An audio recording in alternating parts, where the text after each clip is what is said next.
Okay, here we go. Are you ready? 3, 2, 1. You are now tuned in to the world's greatest. Podcasting from the Empire State, this is the Matt's Madness Show, a weekly podcast reviewing every Monday Night Raw and WWE pay-per-view. Give me a hell yeah! Yes.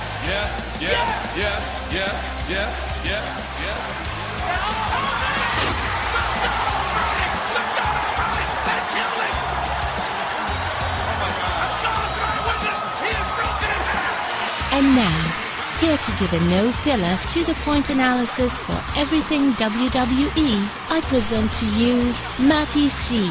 And rest assured, that's best for business. Welcome to Matt's Madness, guys, and a huge week for WWE, and as I record this, Brock Lesnar has officially re-signed with WWE. It's official, locked in stone. He's retired completely from MMA. What does this mean for WWE? What does this mean for Sunday? What does this mean for the World Heavyweight Championship? A lot of questions to answer and a lot of answers coming our way Sunday. So I'm going to get right into it right after I let you guys know how to get a hold of me. It's questions@mattsmadness.com. It's Matts_Madness on Twitter. I'm on Stitcher. I'm on Spreaker. I'm also on SoundCloud. So choose your media platform, whether you got an Android, an iPhone, doesn't matter. You can find me. And I love the feedback. Any suggestions, comments, whatever. Send it to me, and I will make this show better for you. So Brock Lesnar officially re-signed. And it's an ESPN breaking story.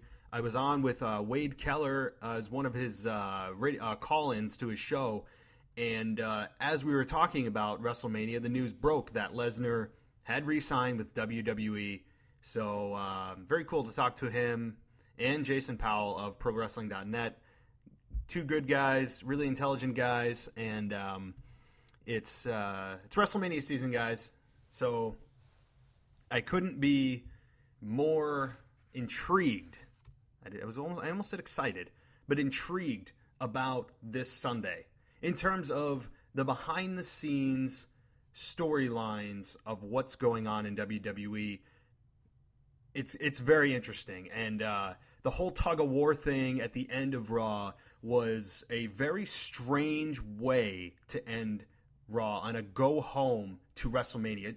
It should be the hottest show of the year. And to sell us for WrestleMania, that's your last opportunity to do it. And I feel like that they didn't just fall flat. They fell flat on their face. It was a very strange way to do it, having two grown men have a tug of war for a title. Very poor. I think we all can agree at that at this point. It was a very hot start, ended lukewarm. It was kind of a cheesy ending. So I'm going to run through Raw. And then I'm going to give you my WrestleMania predictions and some final thoughts. So this is going to be a little bit longer of a podcast than usual, simply because it's WrestleMania season. There's so much to get to, so much to talk about, so many elements and avenues that you can go looking at all the matches. And let's dive in. Sting opened Raw, and it was noted by Michael Cole that WCW was bought by WWE 14 years ago. Very interesting note. Totally forgot about it, and I can't believe it's been 14 years. So Sting comes out and says that, so this is what it feels like to kick off Monday Night Raw. And it is a bit surreal when you think about it. WWE had to have a hot start, and Sting starting Raw was a hot start. No question about it. Sting's never opened Raw, may not ever open Raw again. So he says he's watched Triple H climb his way to the top through manipulation, and that says while he is the last soldier, he isn't fighting for WCW. That would be ridiculous at this point, and it's very true, and it needed to be mentioned. He says that he is there for one specific reason, and that is to take down Triple H.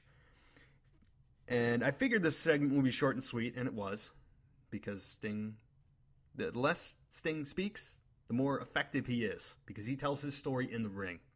Stephanie interrupts and congratulates him on making it to the big time and tells him to soak it all in. Sting calls her a spoiled brat and who's had everything handed to her, and somehow she feels like she's earned it.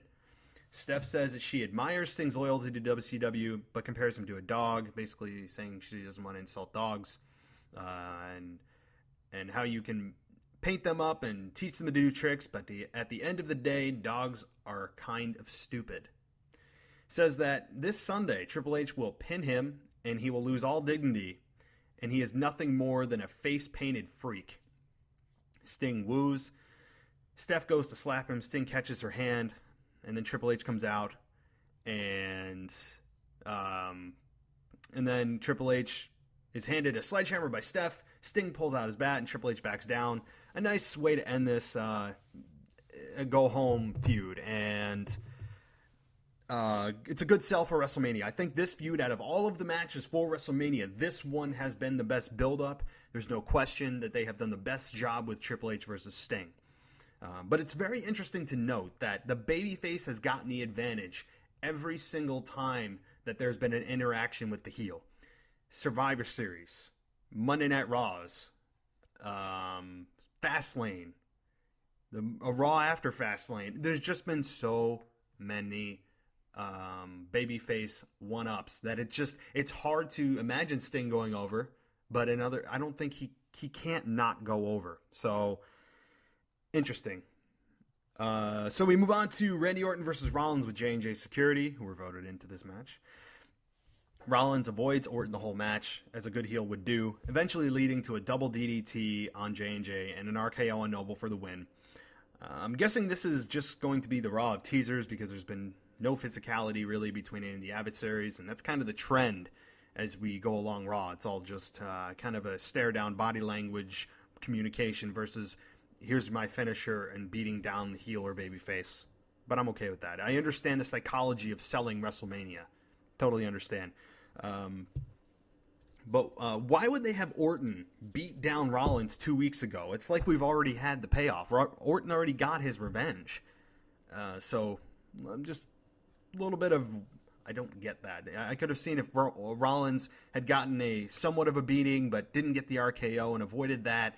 Give us a little bit of something that we haven't seen yet at WrestleMania. Make us pay to see Rollins get his ass kicked. Otherwise, we can just watch it for free on a rerun of Raw. Anyway, we had a backstage segment with Paige and AJ. Nikki Bella is going to give one of them a title shot tonight and basically it's to try to divide Paige and AJ. The psychology is great on the part of the heel, makes total sense. So Paige and Nikki for the Divas title, they actually had a great match. I thought it was the best match in months. And it seems like they're giving the women's division more time on air, and I'm all for that because I'm tired of these 3-minute matches that are not just sloppy, but they don't have time to tell a story.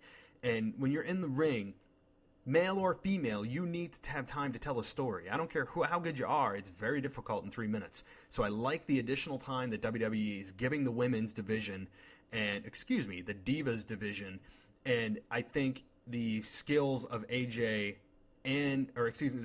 particularly Paige is starting to come through.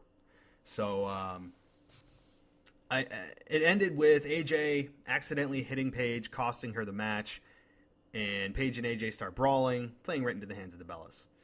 Snoop Dogg comes out, and with all the other divas who don't have a storyline, and says that Snoopomania is in the house, and then we get Axelmania. Curtis Axel coming out, says don't change the channel.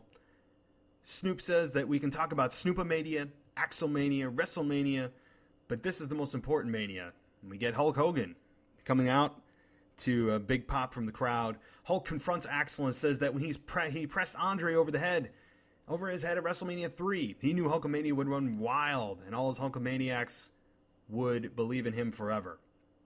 Hulk asks Snoop, "You'd know better than anybody. What's this brother smoking?" he says. Axel tears off his shirt and goes to hit Hogan. Hogan blocks it and punches him down, and then Snoop throws him out of the ring with his 6-inch pythons. And this was brought up on the Wade Keller hotline as well. It's kind of unbelievable and really a slap in the face to pro wrestling when you have Snoop Dogg, who is clearly not even close to a wrestler's body or strength, size, or anything, being tossed over the top rope. Interesting. A little bit of... It's just they have this... WWE has this philosophy of, we're bringing in a celebrity, we don't care about the believability of the product, we're going to make that celebrity look like $1 million. And that comes at the expense of believability and seeing through the product and pulling back the curtain. That's what we're going to do. You can name every single celebrity, maybe the exception of Pete Rose, who got tombstone 3 years in a row by Kane. That's awesome, I think. I loved it. Every celebrity that has been brought in has gotten the $1 million look by WWE. So you see a celebrity, you know whatever they're doing, they're not going to get hurt or put in harm's way at all. So, then after that happens, Hulk and Snoop pose for the crowd, and that ends that segment. We get Rusev versus Swagger next. A lot of "We Want Lana" chants. Cole says there's some speculation of a rift between Lana and Rusev. I call BS. If anybody does any digging beyond the surface, she's just doing a movie with Edge. That's why she's not there. But hopefully she will be at WrestleMania, because clearly the crowd is embracing Lana, and particularly the male crowd. I can't understand why. Totally a mystery to me. So it was a physical match, and a lot of great facials by Rusev. Rusev gets it. He, to me, number 2 to Seth Rollins, just underneath him. Rusev has really come into his own. Rusev has really gotten it in terms of in-ring telling a story without actually speaking. Can he talk? Of course he can. But Rusev has understood the psychology behind it and really come into his own. And I am a fan of Rusev. Rusev wins decisively and then won't break the accolade. Cena comes out to, I don't want to say save Swagger, but just to start brawling with Rusev. And eventually Rusev gets the advantage, putting Cena in the accolade on the table. His build, Rusev's build that is, seems very similar to Umaga. They're both kind of foreign menaces that are on undefeated streaks, that are, neither of them wear shoes, any kind of boots, wrestling boots, whatever, and they just run roughshod until they hit Cena, who is a brick wall for them. So we'll see. We then get the weekly Bray Wyatt in-ring promo. Wyatt asks why we hide from the truth, and that the truth that we hate is the person we see in the mirror, and that we are all liars. Says that he is different and not like us. His tongue is the sword of truth, and says that Taker is just like all of us, liars.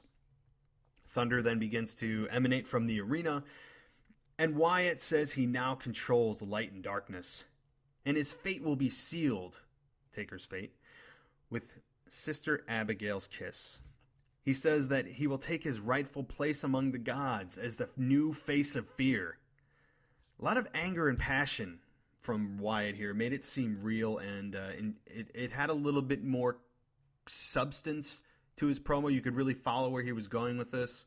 So I liked it versus his otherworldly, hard-to-follow promos that are intriguing, but you really can't follow from a logical standpoint.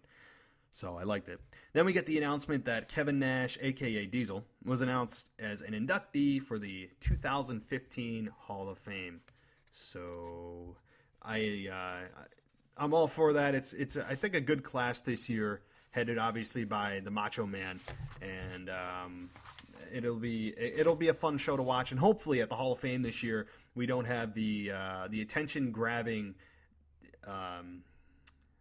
I don't want to swear in this program because I don't have an explicit label on this. So I will just say the a-holes that decide that they need attention from the rest of the fans and start screaming and catcalling at the whoever's on stage. I don't like it. I think it's disrespectful. There's a time and place to do it. I think it's at the WWE events. Don't go to an event like the Hall of Fame and act like a jackass. I think that's as PG as I can get.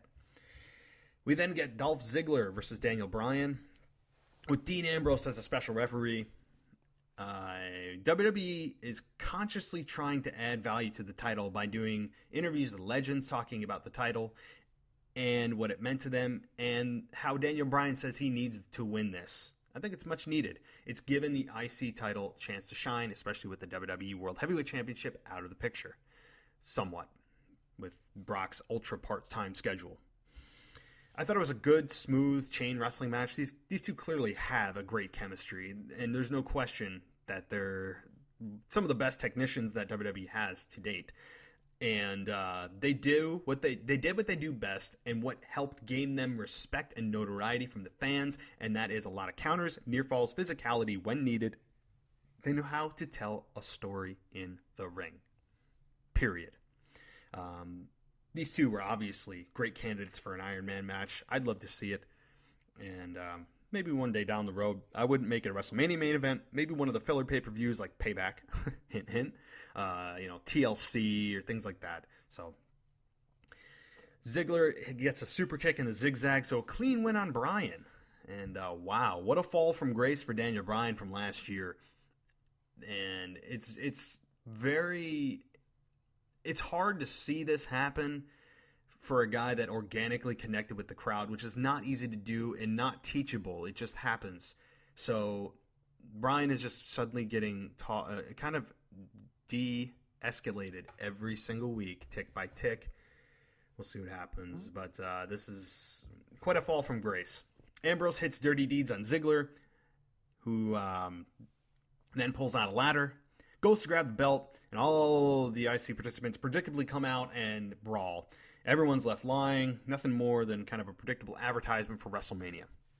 So then we get the Lesnar-Reigns face-to-face, which I was actually looking forward to. I thought it would be a very intriguing and interesting segment that WWE had in their hands to really hard sell WrestleMania. And they did and they didn't. So let's get right into it. Cole reminds us again about last year's WrestleMania. Constant reminders are needed here. They do, because this was huge, and it's the single thing you remember about WrestleMania 30. You can't go back and change it. Own it. Heyman says that if he hasn't been able to sell you on a reason to watch Roman Reigns come down to WrestleMania and take his beating like a man, then there's nothing he can say. And that we will get our money's worth watching Brock lay a beating on the Samoan Badass, and that we didn't think he could beat Taker last year, and he did. And we didn't think he could beat Cena last year, and he did. And that we think Brock is a mercenary only after the money. And I like here how Heyman kind of has his pulse on what's going on behind the scenes on the internet universe, I guess, and with the, quote, smart fans. I love how Heyman just kind of goes, I know what's being said about him. I'm going to integrate it into this program because it adds a degree of reality and believability to the product. Love it. Heyman says that Lesnar is the beast that will kick down your door, take your wife, and rename your kids Lesnar. Heyman says that Reigns can't and won't beat Lesnar. Reigns' music hits to boos and apathy. And what I mean by apathy for everybody, meaning that he really didn't get a whole lot of reaction. Now, we can attribute part of that to probably the fact that there's been 3 hours of wrestling and the crowd's tired. However, it was on the West Coast, so the start time was, 5 o'clock p.m.? So it wasn't 11 o'clock p.m. when this ended. It was 8 p.m. So we can attribute, I guess, a little bit of the apathy to Reigns towards the fact that it was a 3-hour program, and after 3 hours of watching anything is a little bit exhausting, and it's a marathon. So, but WWE has to see this as a warning sign. They're in LA, and Reigns getting booed / no reaction and a few cheers, obviously, but overwhelmingly, Reigns is getting booed to apathy, and that's bad for an emerging babyface. That's not what you're looking for. And the fact that Reigns did not speak, ironically, speaks volumes to what WWE feels about him in terms of trusting him to close the show with a A-plus promo. Interesting. But nonetheless, Brock holds up the title in front of Roman's face. Roman grabs it. Brock tries to get it back, and they anticlimactically have a tug-of-war over a belt that Raw fades to black. So the ending of Raw was a stinker and did not live up to the hype of a Raw closing segment. It did not live up to the hype. I'll repeat that again. I don't think anybody thought it did. Could it have been worse? I guess, but you'd have to try to make it worse. I I just kept waiting for something else to happen, and when they faded out, I was like, "What the hell is this?" You know, I mean, it was clear. It was so clear that what they were doing was just for almost like a photo op. They were like Jason Powell mentioned from the live cast today on PW Torch. He said it was kind of like they were just posing for a WWE.com main page shoot. That's exactly what they were doing, and it just felt corporate. It felt forced. It felt unnatural. So I didn't like it. I don't think anybody did, but those are my thoughts on Raw. I thought it was, for a go-home show for WrestleMania, I'd give it a C. Average. I thought the Sting was a highlight. I thought the Bray Wyatt promo was above average as well. The Rusev-Cena segment did what it needed to do. Those were, I'd give them B segments, but nothing really was an A-plus segment to me last night. And the fact that Roman Reigns wasn't given the opportunity to even speak at the end of Raw speaks volumes to WWE's trust in him to go home with a A-plus promo. And then the struggle what they had with the title, the tug of war, was childish, didn't make any sense in terms of from a just what naturally athletes would do if they're pulling on each other's belt. Wouldn't one of them throw a punch, do something? Didn't make sense to me. So I'm going to take a quick 10-second break. On the other side, I'm going over WrestleMania predictions and some final thoughts. And now, back to the Matt's Madness Show. Alrighty, WrestleMania 31 predictions. Let's lock them in. Let's see how we do. Don't bet any lines here. These are just my predictions from being 20 years of a wrestling fan. That's the experience I'm going on. So, here we go. I'll start at the top here. The World Heavyweight title match. The WWE World Heavyweight Championship match. Brock Lesnar versus Roman Reigns. This is so difficult on a lot of levels. Originally, I thought that most of us were just locked in, slam dunk it. Roman Reigns is going over. Vince is stubbornly going to see this storyline through, come hell or high water, and damn it, you guys are going to like it. Well, now with this breaking news that was about an hour ago now of Brock Lesnar re-signing with WWE, this might change things for me. I don't know. See, the thing is, I don't know the terms and conditions of Brock's new contract. He's not going back full time, so that's you can strike that out. But WWE may decide to book him with more dates. So Brock going over may be a shock to a lot of people, and maybe that's what they're going for. I will say Roman Reigns wins, but much more hesitantly than I would have 60 minutes ago. I'm sticking with Roman Reigns to go over Brock, but to a shower of boos. I expect Brock to dominate most of the match, showing Roman Reigns struggling, not quitting, having a kick out of multiple finishers, coming out of nowhere at the end with a punch, spear, and a win. That will shower him in boos. The crowd will bury him alive if that happens. Brock, now that he's re-signed, and it's not shades of a WrestleMania 20 when they know he's leaving, I think Brock, no matter what he tries to do and try to act like a heel in this match, will not work. Brock is likely to be cheered throughout this match. I think it's going to be 80-20, and that's being nice. I think Brock is going to be overwhelmingly the favorite no matter what he does to try to get the crowd against him. There's a possible Heyman swerve or a, quote, shoot finish. That there's so many possibilities. This makes this match a must-see. This is an intriguing match from the perspective of a storyline and an actual real-life storyline behind the scenes of the fans knowing Roman Reigns isn't ready. But now WWE has to show them that we know better than you, and yes, he is, and here's why. So it's kind of like WWE versus the WWE Universe, but they're putting it on the platform of Brock versus Roman Reigns and using them as kind of props to here, where it's kind of a chess match. Roman, you go here, Brock, you go here, up, checkmate, and here's the final product. So I think it's going to be intriguing from that perspective. The crowd is going to be on fire for this match. I think they're going to bury Reigns, but either way, Reigns has to come out of this match shining and prove to the fans that he can carry the load if WWE is going to remain steadfast on their original plan of getting Reigns to the top spot. It's going to be hell and high water getting there. But if WWE has a master plan and can somehow pull this off, I will stand and applaud and be the first one to do so. But I do not see any possible way, because Roman Reigns, throughout this entire build from the Royal Rumble all the way to now, has done nothing but bury him, and Roman Reigns has done nothing but bury himself in the interviews with Rolling Stone and the podcast with Sam Roberts. Roman Reigns has done nothing to help himself. He's had a couple of good promos kind of sprinkled in, but to the majority of fans that aren't just sitting there being okay with the force-fed spoon of WWE, going, I'm gonna eat whatever I'm fed because that's who I should like. And there are fans out there that are like that don't dig into the product any more than what's on the surface.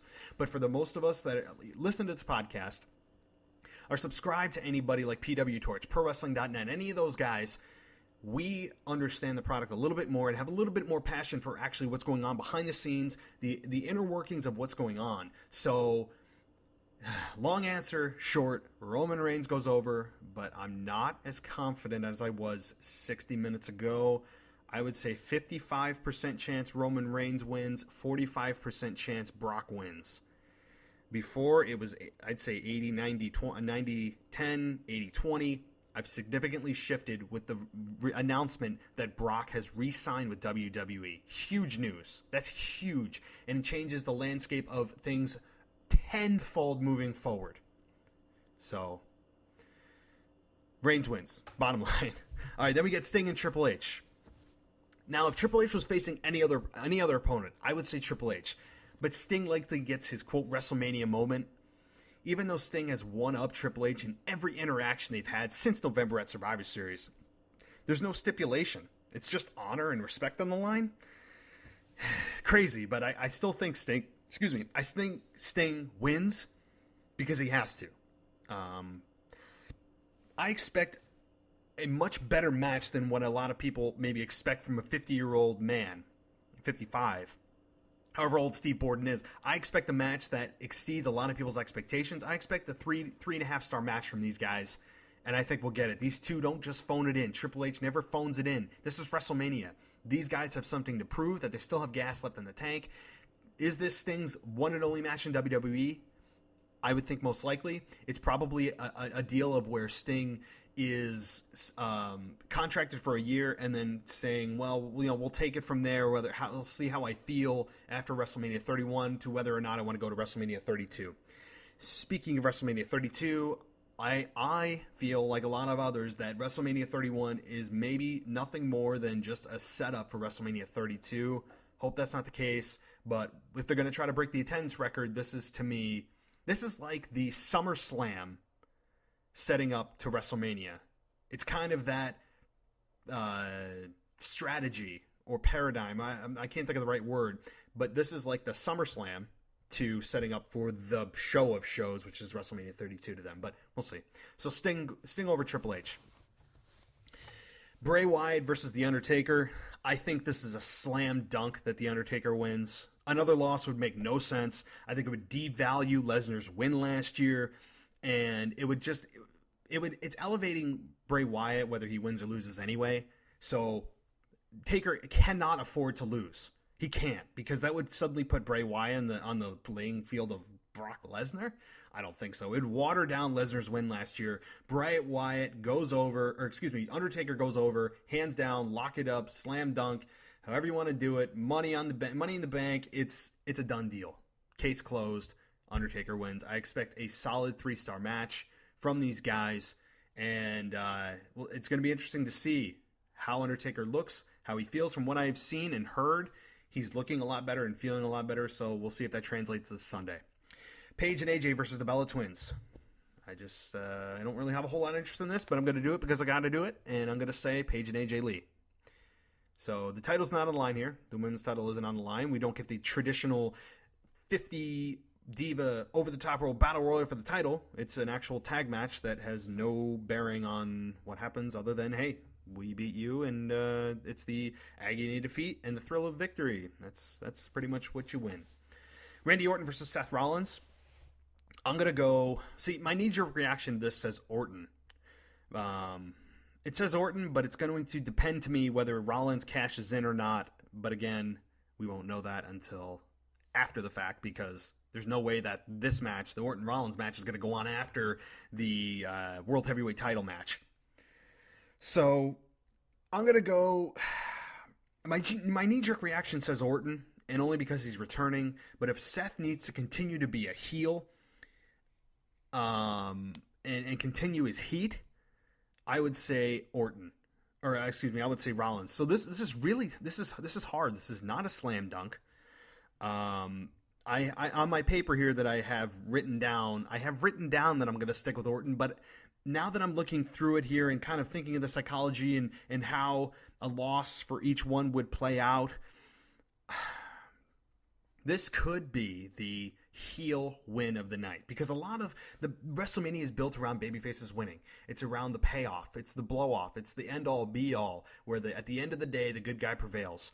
But it can't all be a feel good for every single match. There's got to be a low point to bring you back up, and Rollins may win this.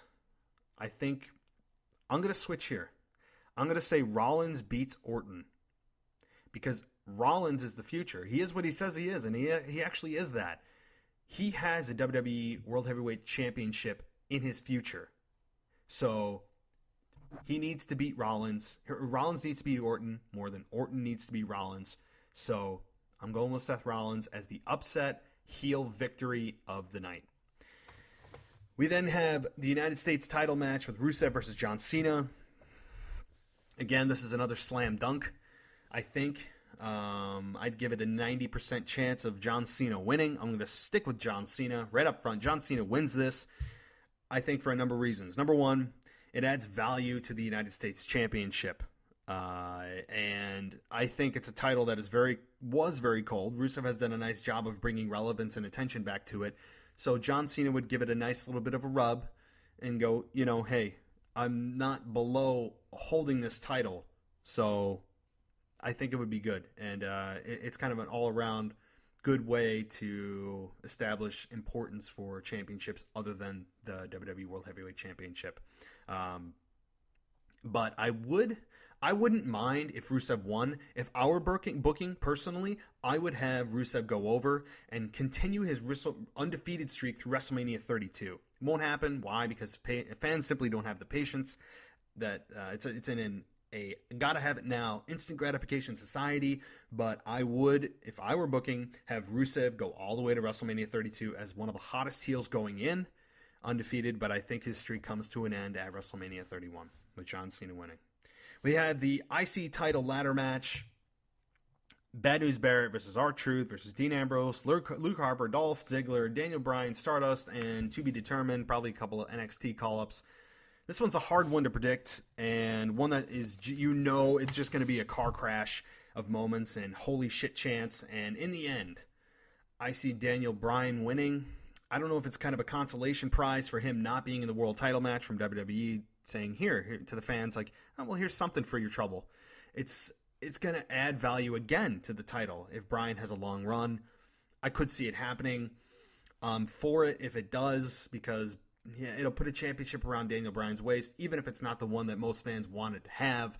Nonetheless, it's all about adding value to the championships. All about it, all for it, go for it. And I think this is going to be obviously a lot of crash and burn type of style match. And I see Daniel Bryan going over in this one. Andre the Giant Memorial Battle Royal. I'm going to go with Adam Rose. I'm just kidding. No. It's a toss-up. Flip a coin between Ryback and Mark Henry, and there's your winner. Next, Fatal 4-Way. Tag Team title match kickoff. The one that's really not on the pay-per-view, but kind of, but not really. It's you almost made it to WrestleMania kind of match, guys. Tyson Kidd and Cesaro versus the New Day versus Los Matadores versus the Usos.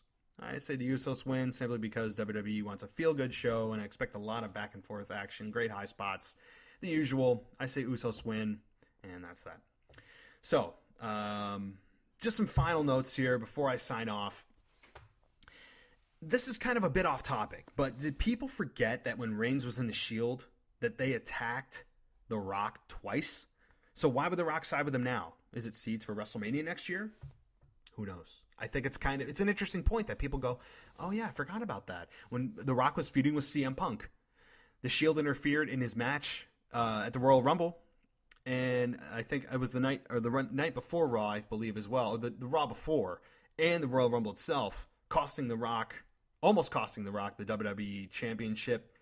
So Reigns was in the Shield, so why would he help Reigns? I don't know. I guess it's just something that, well, we've been so far removed that the fans have forgotten about it, that, Rock's forgiven it or whatever. So just interesting. And obviously I mentioned the anticlimactic way to end Raw. There was no F5, nothing, just a tug of war between a couple of grown children. Sheamus is the possibly surprise entrant in the Andre the Giant Memorial Battle Royal. Is he a shoo-in to win if he is in the Memorial Battle Royal? Yes. But for the people that are actually in the match and announced in the match, I'm sticking between a flip between Ryback and Mark Henry. And if Sheamus is in, I'm giving Sheamus the win. So I'm imagining here a Cena versus Reigns WrestleMania main event. Could you imagine a Cena versus Reigns main event this year? If it was for the championship, I don't know if the crowd would not riot. I think there would be an uproar of epic proportions. I think it would be like Ferguson when the trial or the jury read their verdict on the two police officers, or that one police officer who shot the black male. I think it might. I'm being a little bit dramatic. I'm over exaggerating, but I think if there was a Cena versus Reigns WrestleMania main event this year, I think. I would just love to see it in terms of what the crowd would do. Just thinking of crazy things here. And interesting also, CM Punk and AJ, are they splitting up? She unfollowed him on Twitter. Punk puts up some messages about being miserable and so forth. I don't know if it's Punk just playing on all of our emotions. Punk has a way of always kind of playing with our heads, and I don't know if I trust it, but it's a possibility there's trouble in paradise. Who knows? Are there any sleeper possibilities for this year in terms of huge returns like The Rock? Could we see Austin? Maybe a Rock Brock setup for WrestleMania 32, which has been heavily rumored. And you know what? If Brock re-signed, could I see The Rock making an appearance in the end of the match and confronting Brock in some form or fashion? Yes. Setting up a year build to Rock Brock to sell out 100,000 seats in the Cowboy Stadium in Dallas. Could I see that happening? Absolutely. But is it likely? No, it's not likely, because I think if they're going to go full steam ahead and stubbornly, hard-headed go with Roman Reigns as their guy, they want no interference. They want no questionable finishes. They want to be like, this is our guy, and he did it clean. So just some things to think about. I think, if anything, The Rock is more likely than Austin. But would I like to hear the glass break? Oh, hell yeah. Also, just some food for thought. I asked Wade Keller this. Which match has the best chance of the heel winning? That's a tough one. I'm going with Rollins, simply because Rollins needs the heel heat, and he is a great heel. And it could lead to him cashing in at the end of the night. Possible, yes. But I would say if there's anybody, it would be Rollins, followed by Triple H as a close second, winning the match. Let me know what you guys think. Questions at mattsmadness.com. If you have your suggestions or your thoughts on who could possibly win in terms of a heel winning. Because as we all know, WrestleMania is a, quote, feel-good show, a babyface show. So we'll see how that works out. But the build has been so lackluster, and I mentioned this on when I called in, that the bar has been set so low in terms of the build-up that fans kind of feel that not as intrigued as they would in typical years. So it's almost like the bar, in a way, has been set so low. I don't want to say to the point of, like, I don't want to watch this show, but we're not expecting a typical WrestleMania type of quality show from years past, because WWE did not properly advertise and market the show. But it's an opportunity for talent to outperform unrealistically high expectations. And let's see, Sting and Triple H. Last comment I'm going to say on that is I am very surprised that there's been no heat on Triple H. There's been nothing. Triple H has never gotten the one-up on Sting to gain heat. Where is it? Don't know. So, and listen, guys, if nothing else, I think Lesnar versus Reigns creates so many more talking points in discussion because there are so many real-life elements that are underlying the match. Fans don't feel like he's actually ready to be the guy. Reigns feels like he's the guy. Because why? A lot of people are telling him he's the guy. So, it's interesting. We all are very intrigued in how the crowd reacts to this match.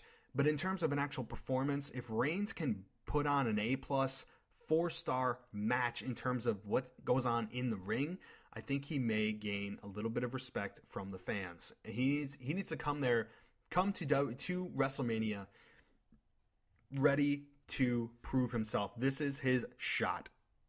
And telling people that diving over the top rope is something that we should all stand up and applaud, and doing a back elbow, he needs to understand that he just went from being in the Shield to winning the Royal Rumble and getting a WrestleMania main event spot. There was no pit stop at the Intercontinental or U.S. titles. Nothing. To me, Roman Reigns should have been put in John Cena's spot or Daniel Bryan's spot, winning the IC title or the U.S. title, and then going from there. And that's, to me, the milestone. If you skip that, you better have a damn good reason and an organic connection with the fans to do so, which Roman Reigns has not done.